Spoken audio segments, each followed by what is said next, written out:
며칠 전에도 시진핑이 평양에 왔잖아요. 목적이 있으니까 간 거예요. 북한이 이번에 러시아하고도 같이 움직이고 시진핑이 입장에서는 불안하죠. 신호탄을 올린 거예요. 김정은 입장에서는 이 난국을 헤쳐가려면 중국밖에 없는 거예요. 여러분 안녕하세요. 오늘 박주희 기자님 모셨습니다. 북한에서 선전선동원을 하시다가 대한민국에 와서 지금 기자 생활을 하고 계십니다. 어서 오십시오. 네, 안녕하세요. 네, 저는 14년 전에 대한민국 국민이 된 네. 탈북민 박주희라고 하는데요. 지금은 통일부 산하의 남북하나재단에서 네. 월간지가 나옵니다. 월간 하나라는. 그렇군요. 네, 거기서 취재 기자로 일하고 있고 KBS랑 국민통일방송 라디오 진행을 네. 같이 하고 있습니다. 네. 그런데 목소리가 너무 나긋나긋하신 거 아니에요? 예, 제가 이제 가끔 택시를 타게 되면요. 네. 택시 기사님들이 저를 알아보더라고요. 아, 그러시군요. 그래서 KBS 라디오를 제가 13년을 하는데 그 심야에 나가나 봐요. 제가 그게 아마 재방송이 나가는지 제가 말 한마디를 했는데 알아들으시는 거예요. 그래서 참 그때 드는 생각이 감사하다. 네, 신기하기도 했어요. 네. 저도 KBS 한민족 방송에서 8년 그렇게 저는 이제 경제를 배웁시다라고 하는 그런 프로그램에 출연을 했었는데 그 라디오잖아요. 네. 네. 근데 저를 제 목소리를 알아듣는 분은 아무도 없었는데. 저는 이제 최근 북한 소식을 전하는 코너다 네. 보니까 네. 국민들이 관심이 좀 많은 것 같아요. 아, 그러시군요. 네. 그런데 선전선동원을 하실 때는 그런 나지막한 목소리는 아니었을 것 같은데요? 아니죠. 이춘희 아나운서 보셨죠? 예. 약간 그런 톤이죠. 그 한번 좀 들려주시겠어요? 그러니까 예를 들면 지금이 이제 김매기철이잖아요. 네네. 그러면 뭐 그 김매기 전투장에 나갔다면 농장 포전은 나의 포전이라는 당의 전투적 구호를 높이 받들고 이렇게 이게 지금 약해졌어요. 이게 그게 이제 결혼 전에 하던 직업이어가지고 그러니까 경력 단절이 됐거든요. 네. 그러니까 이제는 한 30년 거의 전이죠. 그러다 보니까 한국에 와서 목소리가 정착 연도가 길어질수록 계속 약해져요. 그렇군요. 그러니까 목소리가 세지면 이질감이 있고 제 자체도 그게 이제 듣기가 싫거든요. 그렇죠. 너무 튀죠. 그러면 한국 사회에서는. 너무 튀고 싸우는 줄 알아요. 사실 정말 착한 여자인데 잘못 보일까 봐 점점 낮아지더라고요. 네. 그 농장 포전은 나의 포전이다. 그거는 이렇게 그 북한 사진을 보면 논에 이렇게 붙여져 있던데요. 그렇죠. 논뚝에. 그러니까 농장 포전은 국가의 포전이 아니라 나의 포전이기 때문에 주인다운 입장에서 해라. 이런 지시문이죠. 그런데 사실상은 국가의 포전이죠. 국가 포전이죠. 그게 사회주의 제도의 특징이죠. 네. 그렇군요. 그러시면 2012년에 나오셨고요. 네. 그때는 그럼 중국을 통해서 나오신 거예요? 북한을 나오자면 중국을 무조건 경유를 해야 돼요. 그러면 중국한테 북한은 어떤 존재입니까? 사실은 별 의미 없는 나라죠. 네. 그러니까 이제 중국 정부와 중국 인민의 입장은 다르겠죠. 중국 네네. 국민들 입장에서는 크게 뭐 북한이라는 나라하고 무역을 해가지고 우리가 뭐 더 잘 사는 것도 아니고. 그냥 존재감이 없는 나라군요. 그러니까 그냥 국가 같은 사회주의를 유지하고 김일성 때부터 그 이제 뭐 우리가 6.25 전쟁 때 팔로군이 참전하고 어떻게 좀 많은 역사적인 일들이 있었기 때문에 배제를 할 수 없는 거예요. 근데 중국 당국의 입장에서는 80년대 90년대만 해도 북한이라는 나라가 약간 기차니즘이었어요. 크게 무슨 우리한테 별 이익을 주는 것도 없는데 그런데 갑자기 북한이라는 나라가 중국한테 귀하게 여겨졌어요. 그게 핵무기를 개발하면서. 러시아가 무너지면서 그러니까 소련이 무너지면서 소련에 있던 그런 핵 기술이나 핵 원자로들이 북한에 들어왔잖아요. 그때부터 김일성 때부터 핵무기를 개발하면서 중국에는 왜 북한이 귀중하게 여겨졌냐면 우리가 북한에 있을 때 항상 그런 소문이 돌았어요. 중국은 대만을 자꾸 먹으려고 하는데 그러니까 장개석의 손자가 정치를 한다. 그때 당시는 제가 90년도에 들었던 소문에는 그래서 어떻게든 이거 꼴보기 싫어서 중국에다가 소속을 시켜야 되는데 그러려면 북한의 힘이 필요하다. 그리고 장개석이 대만이 북한한테 자꾸 물밀 작업을 건다. 그러니까 왜 북한이 힘이 있어 그러냐? 북한은 핵을 갖고 있는 나라이기 때문에. 예. 예. 근데 사실은 핵을 갖고 있는 나라가 북한만 있는 게 아니잖아요. 네. 전 세계에 많잖아요. 뭐 러시아도 있고 일본 뭐 다른 나라도 있는데 북한은요. 다른 나라는 그 핵을 어떻게 보면 전쟁이나 폭력의 도구로 쓰겠다는 게 아니잖아요. 나라 어떻게 보면 뭐 그 쓰지 않기 위한 핵이죠. 예, 쓰지 않기 위한 핵인데 북한은 핵을 만들 때부터 우리를 건드리는 자는 핵으로 타격해서 지구를 불바다로 만들겠다. 네. 이런 것들이 중국의 입장에서는 확 당기는. 아 그래요? 왜? 그게 오히려 위협이 아니고요. 아니죠. 왜냐하면 우리가 대만을 접수를 네. 하려면 이렇게 마구잡이로 노는 누군가가 필요해요. 아 깡패 같은 존재가 그렇죠. 있어야 되는군요. 그러다 보니까 이제 북한의 존재가 좀 되게 부각이 되고 그리고 사실 중국이 개혁 개방할 때 북한하고 중국 사이가 안 좋았어요. 예, 네. 이렇게 북한은 되게 변절이라고 생각을 하고 근데 네. 그렇다고 해서 북한이 이제 중국을 외면할 수는 없잖아요. 그 네. 역사적인 뿌리가 있는데 그러니까 현상 유지를 하면서도 중국에 대해서는 늘 괘씸하게 생각을 했단 말이에요. 아. 그러다가 이제 점점 이제 그것도 이제 사람이 시간 앞에 장사가 없잖아요. 중국이 계속 개혁 개방을 하면서 30년이란 시간이 네. 흘렀어요. 그 시간 동안 흐르면서 북한에도 정치적인 변화가 있었잖아요. 김정일이가 죽고 또 네, 김정은이 은내게 넘어. 그렇죠. 정치에 대해서 아무런 경험이 없는 사람이 올라가다 보니까 중국이 필요했죠. 네. 그러니까 그 필요했던 거는 그랬던 것 같아요. 그러니까 저는 지금 김정은이 와서 중국과의 관계 이런 것들을 하게 되면 김정은은요 선대 수령들하고는 다른 정치를 하고 있다고 생각해요. 예. 그 맞춤형 정치?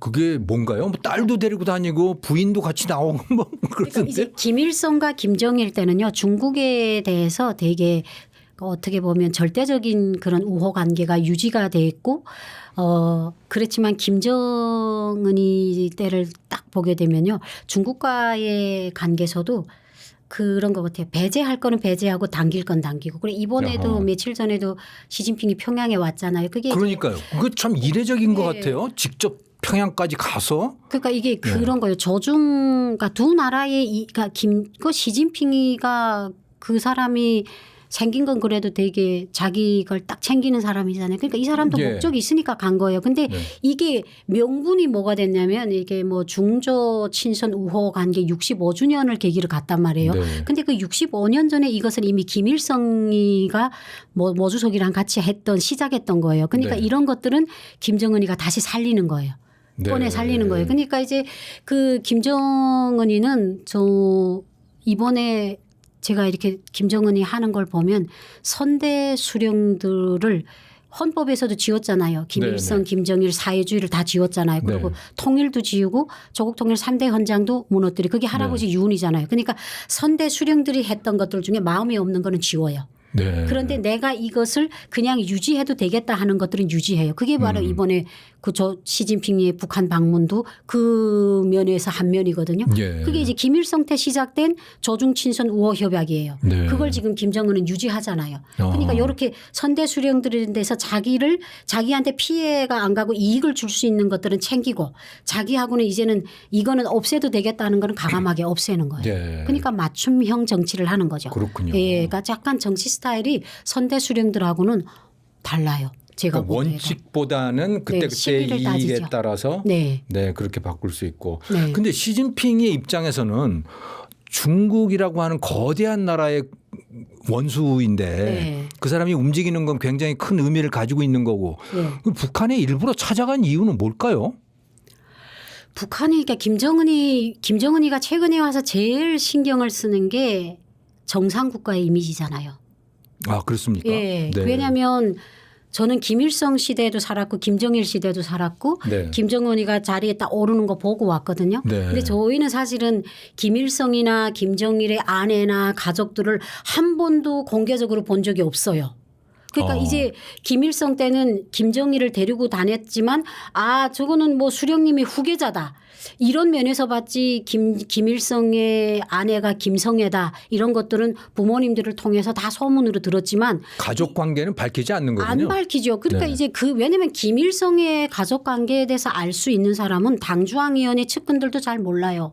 어허. 예, 그래서 저는 제가 좀 놀랐던 게 한국에 와서 제가 김일성 일가를 더 많이 알게 됐어요. 정말요? 예, 왜냐하면 북한이라는 데는요 그런 거예요. 김일성 일가에 대해서 알겠다는 마음을 먹는 순간에 내가 죄를 짓는 길이에요.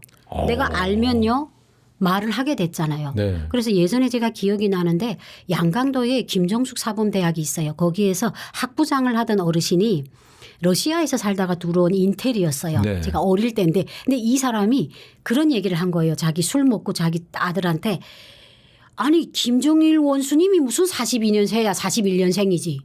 그리고 백두산에서 안 태어났다.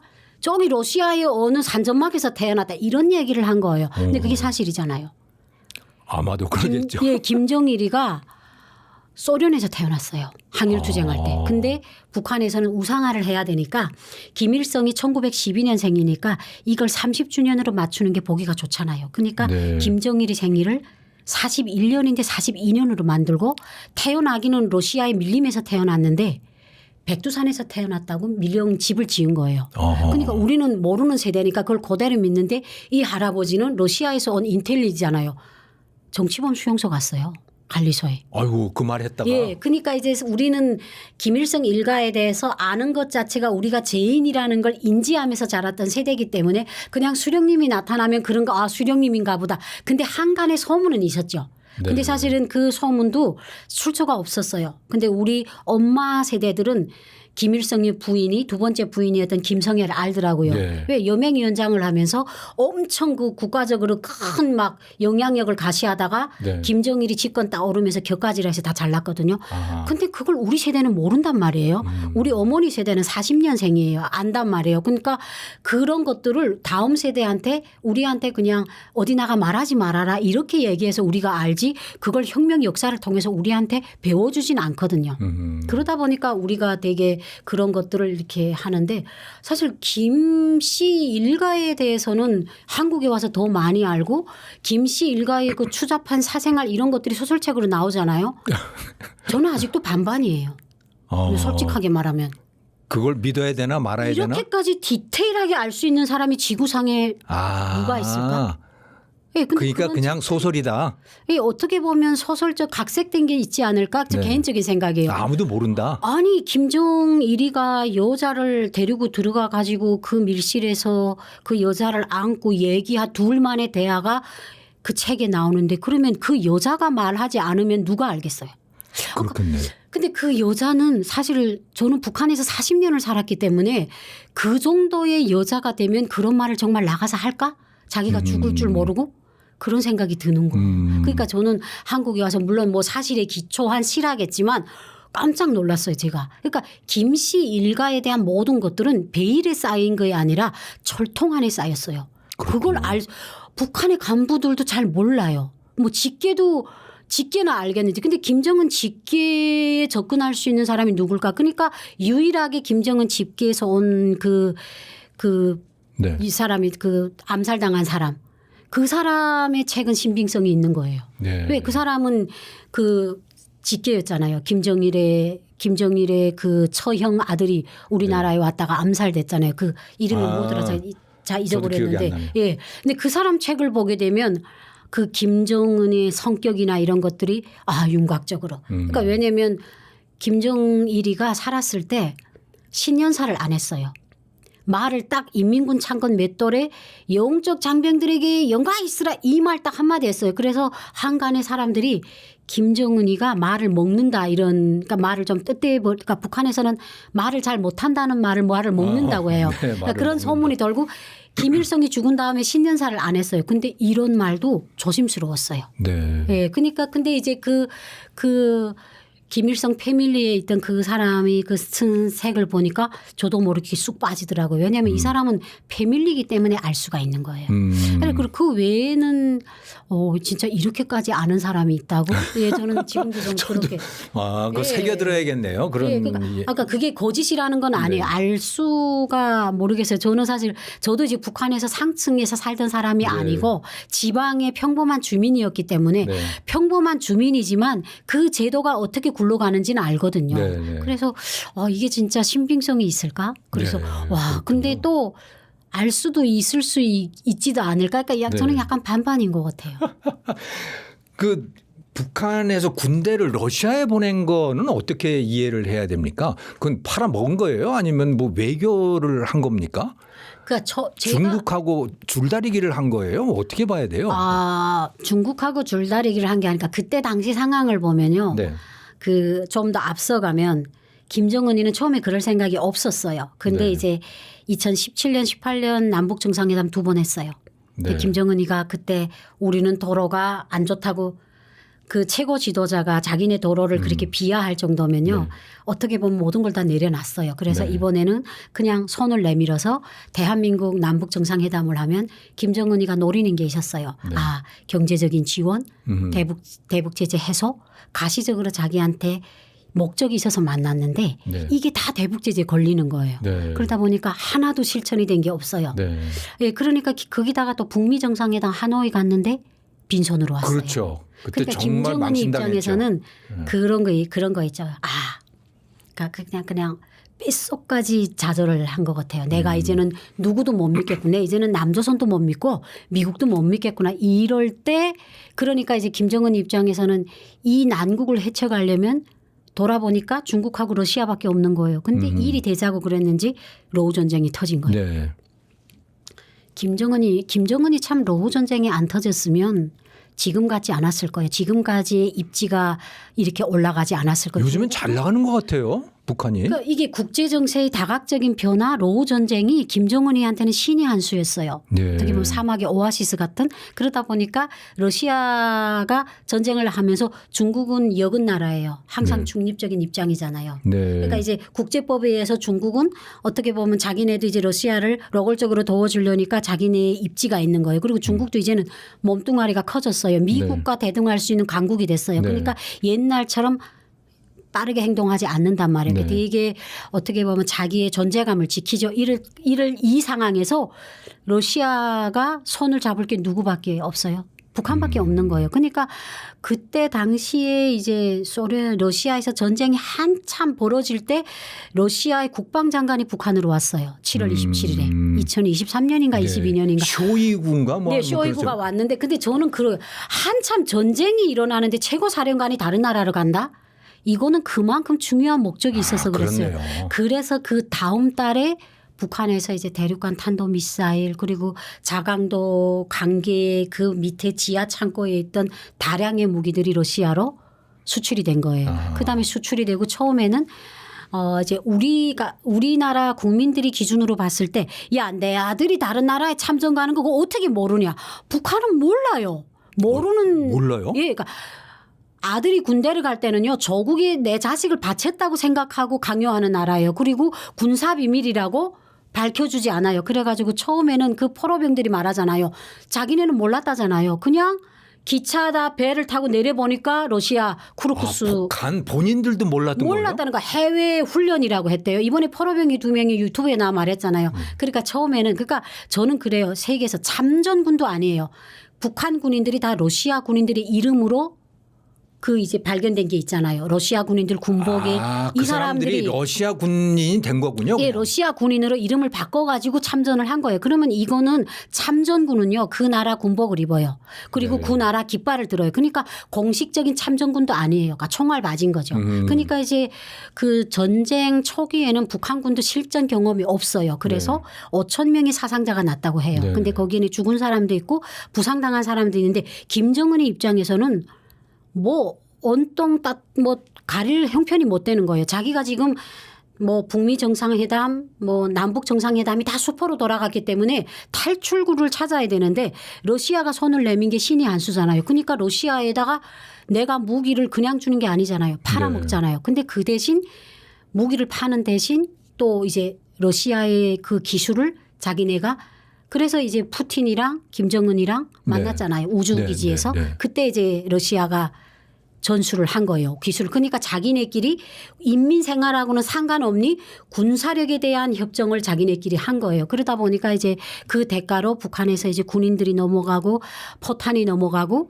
이렇게 넘어가고 북한은 2023년에 정찰 위성 발사를 위성이 3번이나 해요. 왜냐하면 핵 그 대륙간 탄도 미사일이라는 게 정찰 위성이 없이는 그게 무용지물이에요. 그게 네. 어떻게 보면 눈이잖아요. 그래서 그렇죠. 목표물을 그렇죠. 지정을 해야 이렇게 되니까. 발견을 하고 저준을 해야 되는데 그게 북한의 기술 갖고는 엄두를 못 내는데 군인들을 파견하고 그해 11월인가 2023년에 3번째 시험했는데 성공해요. 만리경위로. 근데 그게 푸틴을 만나고 군사 기술을 전수 받음에 생긴 일이에요. 그러니까 그러니까 이게 사실은 정찰 위성을 성공했다는 거는 그게 어마어마한 명분이에요. 그러니까 이제 북한이 그냥 무모하게 핵만 가지고 있는 게 아니라 실제로 우리가 목적으로 하는 그 목표를 통해서 정찰 위성까지 성공했기 때문에 미국 본토 대한민국 서울 우리는 결심하는 순간에 불바다 만든다는 걸 입증한 거예요. 그러니까 대외적으로 봤을 때 미국이나 다른 나라에서 봤을 땐 북한이 위협적인 나라로 네. 안겨올 수밖에 없고 대내적으로 봤을 때는 북한 주민들한테는 이야 우리 수령님이 진짜 하는구나. 그러니까 어떻게 보면 김정은이는 러시아 파병으로 인해서 그 무고한 군인들이 목숨 간 대신 이렇게 정찰 위성에 성공함으로써 대외적으로 대내적으로 다 얻었어요. 그렇군요. 그러니까 완전 성공한 거죠. 시진핑이 이번에 방북을 한 것도 그것과 관련이 있을까요? 러시아하고 그렇죠. 가까워진 예. 거하고. 그러니까 시진핑이 입장에서는 불안하죠. 왜냐하면 그냥 보잘것없는 나라라고 그냥 대충 현상 유지를 했는데 네. 러시아하고 손잡더니 이게 정찰 위성까지 성공해 버리는 거예요. 요즘엔 또 핵잠수함도 만든다고 난리잖아요. 그러니까 딱 시진핑이 봤을 때 그래도 우리하고 더 가까웠는데. 네. 그러니까 시진핑이 작년에 1차적으로 러브콜 했잖아요. 네. 예, 그 전승정 80돌 열병식에 김정은이 초청했잖아요. 네. 네. 그러니까 김정은이 입장에서는 너무 좋은 거예요. 자기는 가만히 있는데 양 대국에서 지금 자기가 필요로 한 거예요. 그러니까 그때까지만 해도 그냥 중국과의 관계가 소원해졌는데 이번의 기회를 통해서 어떻게 보면 외교 정책의 균형을 맞춘 거죠. 네. 그러니까 김정은은 가만히 있는데 자기가 필요한 존재가 된 거예요. 그러니까 중국의 입장에서는 러시아하고 아무리 이렇게 동맹이나 이렇게 같이 뭐 북중러 사이에 같이 그거 있다 해도 동상이몽하는 거예요. 왜냐하면 네. 러시아도 대국이고 중국도 대국이에요. 그렇기 때문에 어떻게 보면 북한하고는 견줄 대상이 안 되지만 네. 러시아하고는 견줄 대상이 된단 네. 말이에요. 근데 러시아가 북한을 업고 더 강국이 되면 네. 어떻게 보면 중국의 입지가 좁아들 수가 있다는 생각을 한 거죠. 그러니까 중국에서는 작년부터 시진핑이가 신호탄을 올린 거예요. 그러니까 이번에 또 왔잖아요. 네. 그러니까 명분은 뭐 65주년 우호 관계 그것 때문에 왔다고는 하지만 시진핑 입장에서는 김정은이 필요로 했고 그리고 또 이제 세계 무대에서 봤을 때 우리는 북한이 우리를 외면한 게 아니라 우리는 65년 동안 이렇게 변함없는 동맹으로서의 관계를 유지한다 이런 것들을 보여주기 위해서고 그리고 제일 중요한 거는 뉴스 틀면 나오잖아요. 대만. 네. 그 시진핑이 제일 싫어하는 게 그거잖아요. 그 대만을 어떻게든 하나의 중국으로 만들어야 그렇죠. 되겠는데 그런 거에 대해서 누구 하나가 이렇게 주체가 돼서 그래라 하는 나라가 없는데 북한을 어떻게 보면 북한이 이번에 러시아하고도 같이 이렇게 같이 움직이고 미국도 트럼프도 계속 김정은이한테 구애하잖아요. 네. 나는 김정은은 좋은 친구다. 그러니까 김정은이 해답했잖아요. 비핵화만 강요하지 않으면 마주 앉지 않을 이유가 없다. 그러니까 트럼프가 주목을 하면요. 세계적으로 그에 대한 관심이 올라가요. 도대체 어떤 나라길래 미국의 대통령이 자꾸 이렇게 러브콜을 보내냐. 그게 보니까 북한인 거예요. 그러니까 김정은이 입장에서는 트럼프가 김정은이 몸값을 올려준 거예요. 네. 그렇기 때문에 이제 그러니까 중국도 그걸 딱 보는 거죠. 이제는 북한이 보잘것없는 나라가 아닌 거예요. 인민들은 굶어 죽어도 그 나라에 가지고 있는 그 핵만 가지고도 가치가 충분히 입증이 되니까 이러려면 우리가 국제적으로 입지가 그래도 강화된 북한의 지지를 얻어내야 되겠다. 그래서 이번에 발표를 한 게 하나의 중국 우리는 네. 지지한다. 북한 했잖아요. 그러니까 시진핑이는 자기가 원했던 목적을 다 이룬 거예요. 그러니까 이제 세계적으로 우리하고 북한은 소원해진 게 아니라 변함없는 친선 관계를 유지한다. 두 번째로는 하나의 중국을 핵을 갖고 있는 북한이 지지한다. 그러니까 자기네의 그 지지자를 더 얻는 목적을 해가지고 그 외에 또 북한도 경제적인 지원 뭐 이런 것들을 다 했다고 해요. 그러니까 이제 이번에 만난 것들은 만난 그 가정을 보게 되면 이미 작년부터 시작했던 불꽃인 거예요. 불꽃은 이미 작년에 시작했고 이번에 불길이 돼서 퍼진 거예요. 그러니까 지금도 중국은 이렇게 했기 때문에 북한 주민들은요 러시아의 관계보다는 중국과의 관계를 더 기대해요. 왜? 중국은 분명 우리를 생각하면 정말 여우 같은 나라인데 네. 북한의 무역 지표를 보면요 98.6%가 중국과의 무역이에요. 네. 그러니까 국가와 국가 사이에 러시아와 북한은 이익이 있지만 주민들의 생활에는 중국이 이익이 있다기보다는 그러니까 생필품도 많이 그렇죠. 들어오고. 예, 그러니까 네. 기존에처럼 고난의 행군 때처럼 중국에서 생필품이 많이 들어와서 시장에서 주민들이 팔아서 우리가 먹고 살아야 될 수만 이때도 우리 얼마나 좋겠냐. 근데 네. 러시아는 그런 나라는 아니거든요. 러시아는 김정은이한테만 좋은 나라예요. 그렇죠. 무기를 주고. 네. 예, 근데 북한 주민들은 내일 밥가마에 들어갈 쌀이 없는데 이 사람들이 핵무기 보고 뭘 자긍심을 가지겠어요. 배고픈데. 네. 그러니까 이제 중국과의 관계를 너무 기다리죠. 그래서 제가 들은 소식에 가면 이번에 중국 대통령이 와서 북한 주민들이 엄청 기대했다고 해요. 네. 근데 그 기대가 간절함에서 오는 건데 북한 주민들은 그 전에는요 러시아를 기대했어요. 왜냐하면 우리 군인들이 그렇게 나가 목숨을 잃고 그래도 석유 같은 건 주지 않았어요? 석유 같은 것도 네. 대북 제재에 걸리다 보니까 이제 그리고 이제 미국의 그 38로스가 계속 감시하잖아요. 네. 그러다 보니까 암암리에 들어다 보니까 그렇게 막 풍족시킬 정도로 못 들어왔어요. 아하. 그래 지금도 막 북한에서 지금 뭐 어제 현재도 보니까 뭐 쌀 가격이 38,000원, 달러가 67,000, 아. 돼지고기가 20만 원 막. 근데 이제 그렇군요. 북한은요 쌀값이 오르면요 휘발유 값도 다 같이 올라요. 아. 그러니까 아직은 이게 안정이 될 정도로 러시아가 지원을 그렇군요.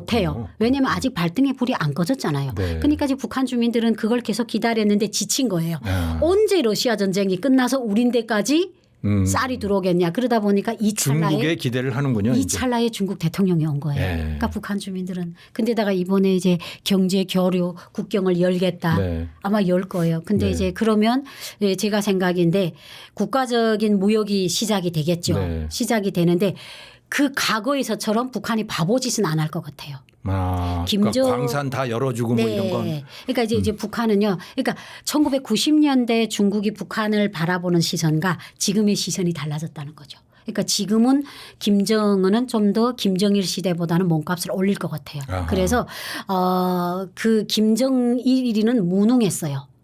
지금 그랬습니까? 돌이켜보면 예, 김정일은 무능했어요. 그리고 김정은은 어떻게 보면 핵 미치광이긴 하지만 네. 그렇게 막 이렇게 무능 이거 떠나서는 어떻게 보면 이제 김정일처럼 행동할 것 같진 않아요. 그렇게 막 왜냐하면 이제는 북한에요. 삼천리 금수강산이라는 말도 이제 옛말이에요. 중국이요. 10년 20년 동안 중국 북한의 지하 강석을 얼마나 많이 뽑아간지 몰라요.